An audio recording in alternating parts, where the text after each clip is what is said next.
दोस्तों वीआई यानी Vodafone idea ने अब ट्रोल करना स्टार्ट कर दिया है एयरटेल को, क्योंकि एयरटेल ने प्रायोरिटी पोस्टपेड का प्लान निकाला है जहां पर उनका एक जो नया फीचर है जिसमें वो प्रीमियम पोस्टपेड यूजर्स को प्रायोरिटी देंगे। नेटवर्क के अंदर अच्छा 5G मिलेगा, उनको अच्छे सिग्नल मिलेंगे, अच्छी स्पीड मिलेगी, क्योंकि वो 5G स्लाइसिंग टेक्नोलॉजी का यूज़ कर रहे हैं, जिसकी वजह से पोस्टपेड यूज़र जो कि 449 रुपीज़ का अगर प्लान लेता है तो उसको इस तरीके का बेनिफिट मिल जाएगा। जिसके बाद में वोडाफोन आइडिया ने इसके ऊपर सवाल उठाए कि सभी को इक्वल नेटवर्क एक्सपीरियंस मिलना चाहिए, ये नहीं कि किसी को ज़्यादा किसी को कम इस तरीके से दिया जा रहा है। तो यहाँ पर वीआई ने इनडायरेक्टली एयरटेल के ऊपर निशाना साधते हुए कहा है ना किसी को कम ना किसी को ज़्यादा, सबको इक्वल नेटवर्क मिलेगा, ये है हमारा वादा। इस तरीके से ये नारेबाजी कर रहे हैं एयरटेल के खिलाफ। और इसी के साथ साथ इसके ऊपर पार्लियामेंट्री रेगुलेटरी भी अब जांच पड़ताल कर रही है जो ये प्लान एयरटेल ने निकाला है, क्योंकि ये इक्वलिटी नहीं है लोगों के साथ में, जिसकी वजह से अब नेट न्यूट्रलिटी के जो रूल हैं कहीं उसके खिलाफ तो नहीं एयरटेल गया है, उसके ऊपर भी जांच हो रही है। दोस्तों आईफोन के अंदर हर साल कुछ ना कुछ नया देखने को मिलता है, तो इस साल भी आईफोन 18 प्रो और 18 प्रो मैक्स आने वाला है, लॉन्च होगा शायद सितंबर के करीब में लॉन्च हो जाएगा। तो यहाँ पर बताया जा रहा है इसके कैमरे के अंदर कुछ अपग्रेड वेरिएबल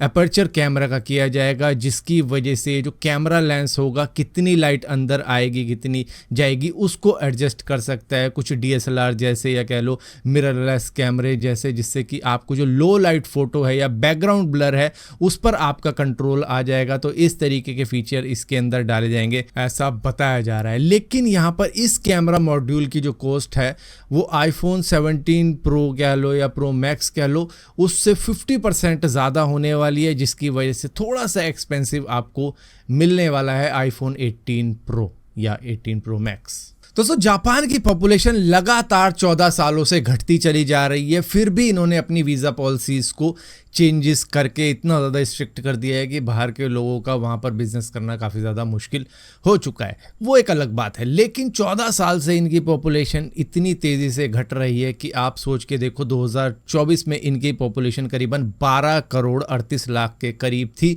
एक ही साल बाद में इनकी पॉपुलेशन से 9 लाख लोग गायब हो जाते हैं, जबकि करीबन 6 लाख बच्चों की वहाँ पे बर्थ भी होती है, वो पैदा भी होते हैं, लेकिन फिर भी इनकी पॉपुलेशन घट रही है, क्योंकि उस 9 लाख में करीबन 3 लाख फॉरेन सिटीजन्स भी थे जो कि वहाँ के सिटीज़न बन चुके होंगे या वहाँ पे रह रहे होंगे, वो भी कम हुए हैं। तो इन टोटल सिर्फ एक साल के अंदर इन्होंने 9 लाख लोग गवा दिए। और इनकी पॉपुलेशन की ही बात करें तो ऑलमोस्ट 6 लाख के करीब में इन्होंने उस साल गवाए हैं, क्योंकि इनकी पॉपुलेशन बताई जा रही है कि ये वो देश है जिनमें सबसे ज़्यादा 60 साल से ज़्यादा के लोग हैं, जिसकी वजह से इनकी पॉपुलेशन बहुत तेज़ी के साथ में गिर रही है, बढ़ नहीं रही है। और यहाँ पर यह भी बताया जा रहा है कि 2070 तक आते आते जापान की पॉपुलेशन करीबन 9 करोड़ तक जा सकती है, जो कि इस वक्त में 12 करोड़ के आसपास में है। और इस चीज़ को किसी तरीके से कंट्रोल करने के लिए गवर्नमेंट यहाँ पे अलाउंस तक दे रही है कि बच्चे आप पैदा करो उसका खर्चा हम उठाएंगे, पेरेंटल सपोर्ट हम देंगे, चाइल्ड केयर की फैसिलिटी हम इम्प्रूव कर चुके हैं, बच्चों को पढ़ाएंगे लिखाएंगे, सब चीज़ वो कर रहे हैं। लेकिन फिर भी वहाँ पर बच्चे पैदा करने को तैयार नहीं हैं लोग, उनकी मेंटालिटी कुछ इस तरीके की हो चुकी है, क्योंकि वर्क लोड इतना ज़्यादा है वहाँ के लोगों पे। ऊपर से यहाँ पर क्योंकि पॉपुलेशन धीरे धीरे घट रही है, एज बढ़ती जा रही है, तो यहाँ पर वर्कर्स की कमी है, टैक्स पेयर्स की कमी है, इकोनॉमिक ग्रोथ काफ़ी ज़्यादा स्लो हो चुकी है, कंपनीज़ को एम्प्लॉय ढूंढने में दिक्कत आ रही है। एक तो वहाँ पे वर्क कल्चर भी काफ़ी ज़्यादा स्ट्रिक्ट है, ऊपर से बाहर से लोग आने में भी इन्होंने वीज़ा की पॉलिसीज़ कुछ इतनी ज़्यादा स्ट्रिक्ट कर दी हैं। दोस्तों दिल्ली का जिम खाना क्लब जो कि एक बहुत ही एक्सक्लूसिव और एलाइट क्लब है, जो कि 1913 मतलब ब्रिटिश एरा से चलता हुआ आ रहा है, जिसके अंदर senior bureaucrats, retired military officer, जज, डिप्लोमेट, बिजनेस एलाइट मेंबर्स वगैरह को मेंबरशिप मिलती है। इसकी मेंबरशिप के लिए भी 20-30 साल तक वेट करना पड़ जाता है, जहाँ पर 30-30 लाख रुपए दे के इसकी मेंबरशिप ली जाती है। लेकिन फिर भी ये गवर्नमेंट ऑफ इंडिया को सिर्फ इस 27 एकड़ लैंड का 1000 रुपये देते हैं साल का, ये इसका रेंट दिया जाता है साल का। अब यहाँ पर गवर्नमेंट ने कह दिया है कि इस जगह को खाली किया जाए, क्योंकि इस जगह को अब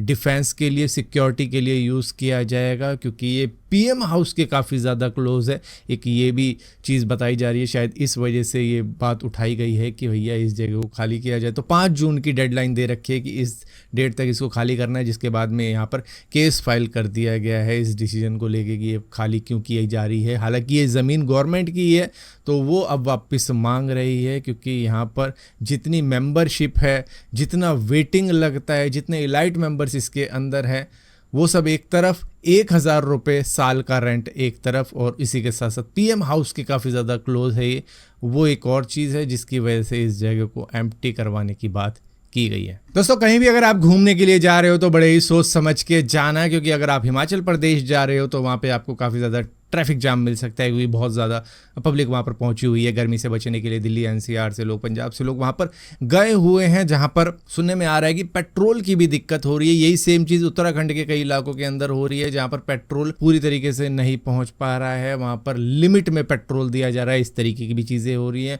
उत्तर प्रदेश के अंदर भी कई जगहों पर ऐसा सुनने में आया है कि वहाँ पर पेट्रोल पंप 10 घंटे तक बंद रहेंगे, ऐसी भी बात की गई है, और लिमिट में पेट्रोल मिलेगा, इस तरीके की भी चीज़ें हो रही हैं। तो एक तो आप घूमने जा रहे हो वेकेशन में इस हीट से बचते बचाते, जिसके बाद में वहाँ पर भी आपको लाइन में लगना पड़ेगा पेट्रोल पंप की, क्योंकि काफ़ी ज़्यादा भीड़ है। ऊपर से ट्रैफिक में भी लगना पड़ेगा, क्योंकि बहुत सारे लोग पहुँचे हुए हैं। शिमला का ही अगर हाल देखा जाए तो 70,000 गाड़ियाँ वहाँ पर पहुँच गई सिर्फ 2-3 दिन के अंदर ही, जिसकी वजह से वहाँ पर भारी ट्रैफिक जाम देखने को मिल रहा है। तो अगर वेकेशंस को एंजॉय करना है तो अच्छी तरीके से रिसर्च करना, कहाँ पर पेट्रोल मिल रहा है, कितना मिल रहा है, क्या लिमिट है, कब तक पेट्रोल पंप खुला होता है, कितने लोग वहाँ पर गए हैं, कितना ट्रैफिक जाम वहाँ पे मिल सकता है, ये सब देख के जाना, वरना आपका वेकेशन आपके लिए पनिशमेंट बन जाएगा। दोस्तों, कनाडा के अंदर लॉरेंस बिश्नोई का गैंग है, ये तो सभी को मालूम होगा, लेकिन कितना बड़ा गैंग है वो सुनकर आप शॉक हो जाओगे, क्योंकि कनाडा के एक डिपोर्टेशन हियरिंग के दौरान में एक बड़ा खुलासा हुआ है, जहाँ पर कैनेडियन पुलिस ने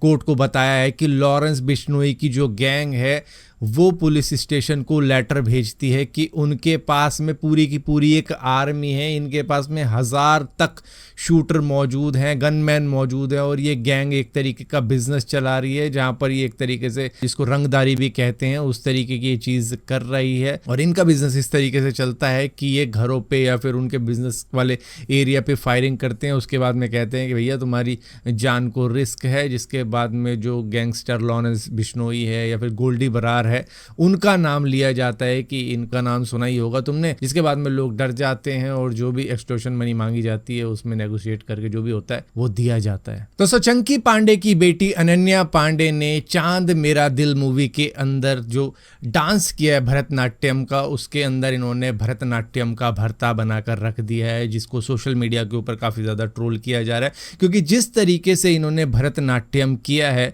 अभी रिसेंटली एक 17 साल की लड़की ने किया था, उससे पहले एक 14 साल की लड़की ने किया था, जिसको देख के आप शौक हो जाओगे कि कितना अच्छा वो डांस कर रही है। ऊपर से यहाँ पर इन एक्ट्रेस जी ने इतना बढ़िया डांस किया है कि आप देख के हैरान रह जाओगे, कि आप बोलोगे ये डांस है, सच में ये डांस है। यहाँ पर एक्चुअली में बढ़िया काम तो कैमरामैन कर गया, जिन्होंने इनकी लातें नहीं दिखाई, सिर्फ हाफ बॉडी दिखा दी कि भैया ऊपर ऊपर से देख लो किस तरीके से हाथ हिला रही है, क्योंकि भरतनाट्यम के अंदर पाँव भी हिलता है, वहाँ पे घुंघरू भी होते हैं, वो दिखा दिया तो इनको तो कुछ आएगा ही नहीं, जिसकी वजह से कैमरामैन ने ऊपर ऊपर की बॉडी दिखाई और अलग अलग एंगल में दिखाया कि पहले ऊपर की दिखा दो फिर नीचे की दिखा दो। इस तरीके से इन्होंने इनके डांस को किसी तरीके से अच्छा करने की कोशिश की है, जो कि वाहियात से भी वाहियात था। देख कर ही ये लगने लगा कि भाई ये क्या है।